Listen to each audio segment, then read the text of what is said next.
Thief of Always, Chapter 9. What do you dream? Harvey didn't mention what had happened at the lake to anyone, not even Lulu, in part because he felt stupid for falling in, and in part because the house tried so hard to please him in the days that followed that he almost forgot about the accident entirely. That very night, in fact, he found a piece of colored string with his name tag on it at the base of the Christmas tree, and followed it through the house to find a new bike, even more splendid than the one he'd lost 2 years before, waiting for him. But that was just the first of many fine surprises the Holiday House sprang in quick succession. One morning, for instance, Wendell and Harvey climbed up into the treehouse to discover that the branches around it were swarming with parrots and monkeys. Another day, in the middle of bonfire night supper, Mrs. Griffin called them through into the living room, where the flames of the fire had taken on the shapes of dragons and heroes, and were doing fiery battle in the grate.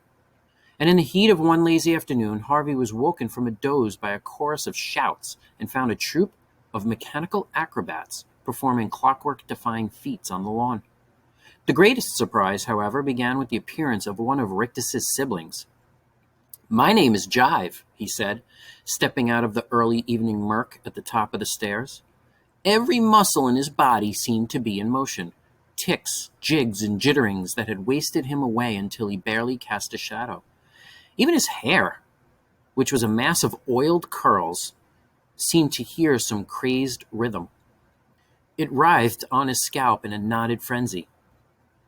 "Brother Rictus sent me along to see how you're doing," he said, his tones succulent. "I'm doing fine," Harvey replied. "Did you say Brother Rictus?" "We're from the same brood, loosely speaking," Jive said. "I hope you call your parents now and then." "Yep," said Harvey. "I called them yesterday." "Are they missing you?" "Didn't sound like it." "Are you missing them?" Harvey shrugged. "Not really," he said. This wasn't strictly true. He had his homesick days, but he knew if he went back home he'd be in school the day after, and wishing he'd stayed in the Holiday House a while longer. "You're going to make the most of being here, then," said Jive, practicing a weird little dance step up and down the stairs. "Yeah," said Harvey. "I just want to have fun." "Who doesn't?" Jive grinned. "Who doesn't?" He sidled up to Harvey and whispered, "Speaking of fun." "What?" said Harvey.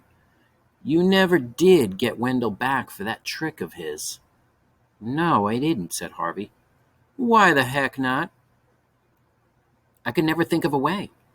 "Oh, I'm sure we could cook something up between the two of us," Jive replied mischievously. "It has to be something he'll never think of," Harvey said. "That shouldn't be difficult," said Jive. "Tell me, what's your favorite monster?" Harvey didn't have to think hard about that. "A vampire," he said with a grin. "I found this great mask." "Masks are a good beginning," Jive said, "but vampires need to swoop out of the mist." He spread his arms, curling his long fingers like the claws of some eye-gouging beast. "Swoop down, snatch up their prey, then rise up again, up against the moon. I can see it now." "So can I," said Harvey, "but I'm not a bat." So how do I swoop?" "Ah," said Jive, "we'll have Mar work on that for us. After all, what's a Halloween without a transformation or two?" He consulted the grandfather clock on the landing. "We've still got time to do it tonight. You go down and tell Wendell you meet him outside. I'll go on up to the roof and find Mar. You meet us up there." "I've never been up on the roof." "There's a door on the top landing. I'll see you up there in a few minutes." "I'll have to get my mask and coat and stuff."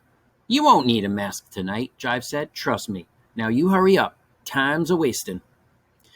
It took Harvey only a minute or two to tell Wendell to go on ahead. He was sure Wendell suspected something and was probably preparing some counterattack.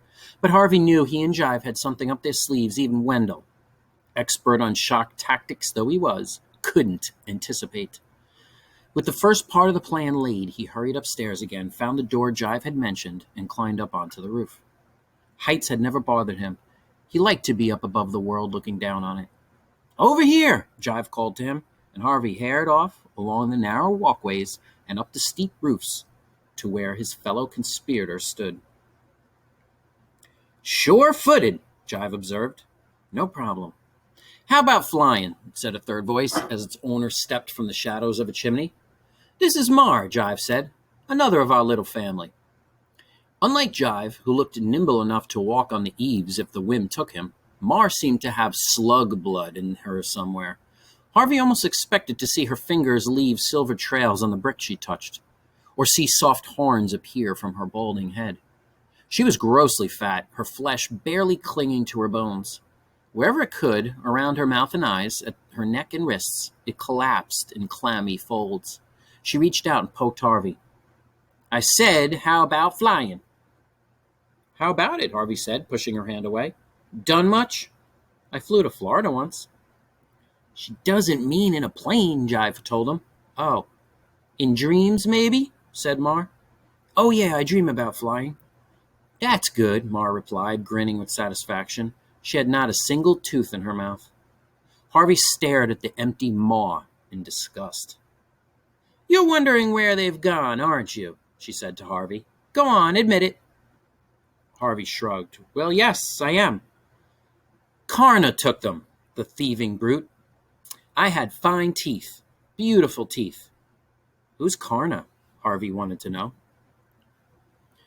"Never mind," Jive said, hushing Mar before she could reply. "Get to it, or he'll miss the moment."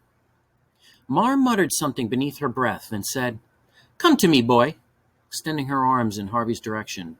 Her touch was icy. "Feels weird, huh?" said Jive, as Mar's fingers floated over his face, brushing it here and there. "Don't worry, she knows what she's doing." "And what's that?" "Changing you." "Into what?" "You tell her," Jive said. "It won't last long, so enjoy it. Go on, tell her about being a vampire." "That's what I want Wendell to see," Harvey said. "A vampire," Mar said softly, her fingers pressing harder against his skin. "Yeah, I want to have fangs like a wolf and a red throat and white skin as if I'd been dead for 1,000 years. 2,000, said Jive. 10,000, said Harvey, beginning to enjoy the game. And crazy eyes that can see in the dark and pointy ears like a bat's ears. Wait, Mar said. I've got to get all this right. Her fingers were working hard upon him now, as though his flesh was clay and she was molding it. His face was tingling and he wanted to reach up and touch it, but he was afraid of spoiling her handiwork.